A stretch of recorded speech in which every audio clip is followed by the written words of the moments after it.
അപ്പൊ നമുക്ക് ഇതിന്റെ ആൻസറിന്റെ സെഷനിലോട്ട് കിടക്കാം. അതിന് മുന്നേ നിങ്ങൾ ആ ക്വസ്റ്റ്യൻ ഒന്ന് സ്ക്രീൻഷോട്ട് ചെയ്ത് വെക്കണം, കാരണം ഞാൻ ക്വസ്റ്റ്യൻ ഇപ്പൊ കാണിക്കുന്നില്ല.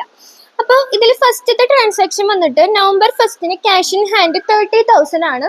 അത് നമ്മുടെ ഓപ്പണിംഗ് ബാലൻസ് ആക്കിയിട്ടാണ് ഞാൻ എഴുതാന്ന് ഞാൻ പറഞ്ഞിട്ടുണ്ടായിരുന്നു. സോ ഓപ്പണിംഗ് ബാലൻസ് നമ്മൾ പ്ലസിന്റെ ഭാഗത്ത്, ഡെബിറ്റിന്റെ ഭാഗത്താണ് എഴുതുക.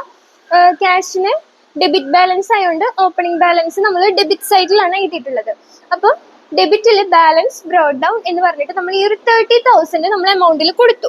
ഓക്കെ, ഇനി അടുത്ത transaction November 4 cash received from Anu 12,000 ആണ്.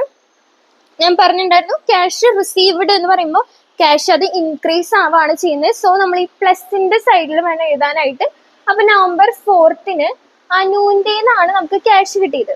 ഓക്കെ, അപ്പോൾ ടു അനു എത്രയാണ് 12,000 എന്ന് നമ്മൾ എഴുതി കൊടുക്കാം. ഓക്കെ, ഇനി അടുത്ത ട്രാൻസാക്ഷൻ ഇൻഷുറൻസ് പെയ്ഡ് ആണ് 6,000. പെയ്ഡ് എന്ന് പറയുമ്പോൾ പേയ്മെന്റ് ആണ്, ക്യാഷ് അത്രയും കുറയാണ് ചെയ്യുന്നത്. ഓക്കെ അല്ലേ, ക്യാഷ് അത്രയും കുറയാണ് ഇൻഷുറൻസ് പേ ചെയ്യുമ്പോൾ. അപ്പൊ നമ്മൾ November 8 എത്രയാ ഇൻഷുറൻസ് എന്ന് പറഞ്ഞിട്ട് പേയ്മെന്റ് സൈഡിൽ എഴുതണം. നമ്മൾ ഇൻഷുറൻസ് 6,000 ഇത് നമ്മൾ അത്രയും കൊടുത്ു. ഇനി അടുത്തത് പർച്ചേസ്ഡ് ഫർണിച്ചർ ആണ്. അപ്പോഴും നമ്മുടെ പൈസ പോവല്ലേ ചെയ്യുന്നത്. സോ ലെസ്സിന്റെ സൈഡിലല്ലേ നമ്മൾ എഴുതണ്ടേ. അപ്പൊ നമുക്ക് എന്ത് കൊടുക്കാം, November 30 ഫർണിച്ചർ പർച്ചേസ് ചെയ്തതാണ്. സോ ഇവിടെ ഫർണിച്ചർ എന്ന് കൊടുക്കാം. ഓക്കെ, ബൈ ഫർണിച്ചർ എത്രയാണ് എമൗണ്ട് 13,800 ആണ് എമൗണ്ട്. ഓക്കെ, ഇനി അടുത്തത് സോൾഡ് ഗുഡ്സ് ഫോർ ക്യാഷ്. നമ്മൾ ഗുഡ്സ് സെയിൽ ചെയ്യാണ് ചെയ്തത്. അപ്പൊ നമുക്ക് ക്യാഷ് അത്ര ഇങ്ങോട്ട് വരികയാണ് ചെയ്യുന്നത്. സോ പ്ലസിന്റെ സൈഡിൽ വേണം നമ്മൾ എഴുതാനായിട്ട്. November 16 ടു സെയിൽസ് ആണ് വരുന്നത്. എത്രയാണ് എമൗണ്ട് 28,000. ഓക്കെ, ഇത്രയാണ് നമുക്ക് എമൗണ്ട് വരുന്നത്. ഓക്കെ, ഇനി അടുത്തത് പർച്ചേസ്ഡ് ഗുഡ്സ് ഫ്രം ബിമൽ ആണ്. നമ്മൾ ഗുഡ്സ് ആണ് പർച്ചേസ് ചെയ്തത്, ക്യാഷ് പർച്ചേസ് ആണ്. സോ അതുകൊണ്ട് നമുക്ക് നമ്മളുടെ ക്യാഷ് അത്രയും പോവാണ് ചെയ്യണേന്ന് പറഞ്ഞു. അപ്പൊ November 17 ഇവിടെ ഫർണിച്ചർ പർച്ചേസ് ചെയ്തപ്പോൾ അത് ഫിക്സഡ് അസറ്റ് ആയതുകൊണ്ടാണ് നമ്മൾ ഫർണിച്ചറിന് കൊടുത്തത്. ഗുഡ്സ് പർച്ചേസ് ചെയ്യുമ്പോൾ നമ്മൾ എപ്പോഴും പർച്ചേസ് എന്ന് വേണം കൊടുക്കാനായിട്ട്. സോ ബൈ പർച്ചേസ് എത്രയാണ് എമൗണ്ട് വരുന്നത് 17,400. അപ്പോൾ ഫിക്സഡ് അസറ്റ് ആണെങ്കിൽ ആ ഫിക്സഡ് അസറ്റിന്റെ പേരും ഗുഡ്സ് ആണ് പർച്ചേസ് ചെയ്യുന്നുണ്ടെങ്കിൽ അതിന് നമ്മൾ പർച്ചേസ് എന്നാണ് കൊടുക്കേണ്ടത്. ഓക്കെ, ഇനി അടുത്ത ട്രാൻസാക്ഷൻ November 20 അത് നമ്മൾ സ്റ്റേഷനറി പർച്ചേസ് ചെയ്തതാണ്. സ്റ്റേഷനറി പർച്ചേസ് ചെയ്യുമ്പോഴും നമുക്ക് പേയ്മെന്റ് ആണ്, നമ്മുടെ അത്രയും ക്യാഷ് പോവുകയാണ് ചെയ്യുന്നത്. സോ ലെസ് ആണ് നമ്മൾ ചെയ്യേണ്ടത്. ഓക്കെ, അപ്പൊ നമ്മൾ അതിന്റെ ഡേറ്റ് 20 ആണ്. നമ്മൾ സ്റ്റേഷനറി എക്സ്പെൻസ് എന്നാണ് കൊടുക്കുന്നത്. എക്സ്പെൻസ് ആയതുകൊണ്ട് ആ പേരാണ് കൊടുക്കുക.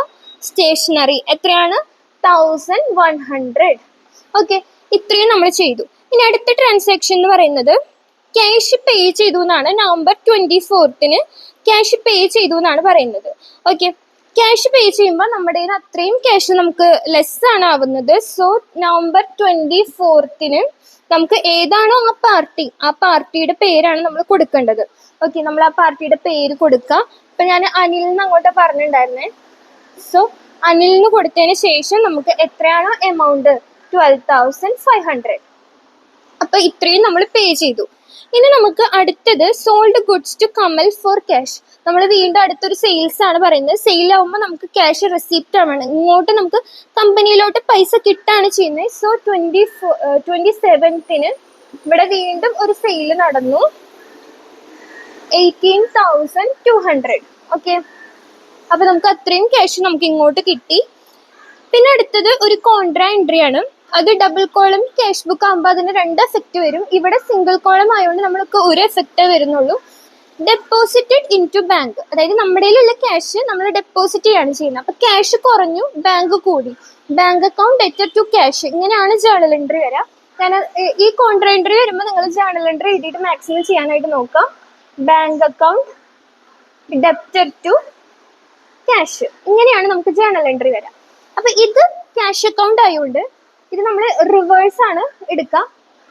ബാങ്കിന് ഇവിടെ ഡെബിറ്റ് ബാലൻസ് അല്ലേ വന്നേ. അപ്പോൾ ടു ക്യാഷ് ആയതുകൊണ്ട് നമ്മൾ എന്ത് ചെയ്യണം, ബൈ ബാങ്ക് എന്ന് വേണം ഇവിടെ കൊടുക്കാനായിട്ട്. ഓക്കെ, അപ്പോൾ ഈ ജേണൽ എൻട്രി എഴുതാം bank account debtor to cash. അപ്പോൾ ബാങ്ക് അക്കൗണ്ട് ആണ് നമ്മൾ ചെയ്യുന്നതെന്നുണ്ടെങ്കിൽ ടു ക്യാഷ് എന്ന് വന്നതിന്. ഇപ്പോൾ ഇവിടെ ക്യാഷ് അക്കൗണ്ട് ആണ് ചെയ്യുന്നത്. സോ ഇവിടെ ഇവിടെയാണ് നമ്മൾ ബാങ്ക് എന്ന് എഴുതേണ്ടത്. ഓക്കെ, ബാങ്ക് എത്രയാണ് എമൗണ്ട്? 8,000. സോ ഇങ്ങനെയാണ് നമുക്കിത് വരിക. അപ്പൊ കോൺട്രാ എൻട്രി വരുമ്പോൾ എല്ലാവരും ജേണൽ എൻട്രി എഴുതാനായിട്ട് നോക്കാം. അല്ലാത്ത പക്ഷം നമ്മൾ എന്ത് ചെയ്യുക, റെസിപ്റ്റ് ആണെങ്കിൽ, അതായത് നമുക്ക് കമ്പനിയിലോട്ട് ക്യാഷ് കിട്ടുന്ന ട്രാൻസാക്ഷൻ ആണെങ്കിൽ അതിന് ഡെബിറ്റും, നമുക്ക് കമ്പനിയിൽ നിന്ന് ക്യാഷ് പോകുന്ന ട്രാൻസാക്ഷൻ ആണെങ്കിൽ നമുക്കത് ലെസ്സും, ക്രെഡിറ്റ് ആണ് ചെയ്യേണ്ടത്. എന്നിട്ട് ഇത് നമ്മൾ ബാലൻസ് ചെയ്യണം. ഓക്കെ, ബാലൻസ് ചെയ്യുമ്പോൾ എമൗണ്ടിന്റെ താഴെ 2 ഡബിൾ ലൈൻ ചെയ്ത് വെക്കുക. അതിനുശേഷം നമുക്ക് ഏത് സൈഡാണോ കൂടുതൽ, ഇപ്പൊ ക്യാഷ് അക്കൗണ്ട് ആയതുകൊണ്ട് ഡെബിറ്റ് സൈഡ് ആയിരിക്കും കൂടുതൽ. അപ്പോൾ ഡെബിറ്റ് സൈഡിൽ നമുക്ക് 88,200 ആണ് വരുന്നത്. ഓക്കെ, ഇതെല്ലാം കൂടി ആഡ് ചെയ്ത് നോക്കാം. എന്നിട്ട് ഏതാണോ എമൗണ്ട് വലുത് കിട്ടിയത് അത് 2 സൈഡിലും എഴുതി വെക്കാം, 88,200. ഓക്കെ, എന്നിട്ട് നമുക്ക് ഇത് കുറഞ്ഞ സൈഡ് കിട്ടിയത്, ഇത്രയും എമൗണ്ട് ആണ് നമുക്ക് കുറവ് കിട്ടിയത്. അപ്പൊ ഇതെല്ലാം കൂട്ടുമ്പോൾ നമുക്ക് എത്രയാണ് വരുന്നത്? നമുക്ക് 58,800 ആണ് നമുക്ക് വരുന്നത്. ഓക്കെ, ഈ ഒരു സൈഡിൽ വരുന്നത്. അപ്പൊ നമ്മൾ ഈ വലിയ എമൗണ്ടിൽ നിന്ന് ഈ ചെറിയ എമൗണ്ട് കുറയ്ക്കുമ്പോൾ നമുക്ക് എത്രയാണ് വരുന്നത് അത് വേണം നമ്മൾ ഈ ഒരു കുറഞ്ഞ സൈഡിൽ എഴുതാനായിട്ട്. അപ്പൊ നമുക്ക് വരുന്നത് 29,400 ആണ് നമുക്ക് വരിക. ഓക്കെ, ഇതാണ് നമ്മുടെ ബാലൻസ് ക്യാരി ഡൗൺ. ഈ ഒരു നവംബർ മാസം കഴിയുമ്പോൾ നമുക്ക് ബാലൻസ് ഉള്ള ക്യാഷ് എന്ന് പറയുന്നത് 29,400 ആണ് നമുക്ക് വരുന്നത്. അപ്പൊ ആദ്യം ഇത് ടോട്ടൽ ചെയ്യുക, എന്നിട്ട് കുറഞ്ഞ സൈഡിന്റെ എമൗണ്ട് എത്രയാണോ അത് ഈ വലിയ എമൗണ്ടിൽ നിന്ന് കുറയ്ക്കുക, എന്നിട്ട് അത് കുറഞ്ഞ സൈഡിൽ എഴുതി വെക്കുക. ഇതാണ് നമ്മുടെ ബാലൻസ് എന്ന് പറയുന്നത്. അപ്പൊ ഇത്രയേ ഉള്ളൂ. ക്യാഷ് ബുക്ക് എന്ന് പറയുന്നത് നമുക്ക് റെസിപ്റ്റ് ആണെങ്കിൽ ഡെബിറ്റ് ചെയ്യാം, അതായത് നമ്മുടെ ക്യാഷിന് കൂട്ടുന്ന ഐറ്റംസ് ആണെങ്കിൽ നമുക്ക് ഡെബിറ്റ് ചെയ്യാം, അതെല്ലാം കുറയ്ക്കുന്ന ഐറ്റംസ് ആണെങ്കിൽ നമ്മൾ ലെസ് ചെയ്യാം. ഓക്കെ.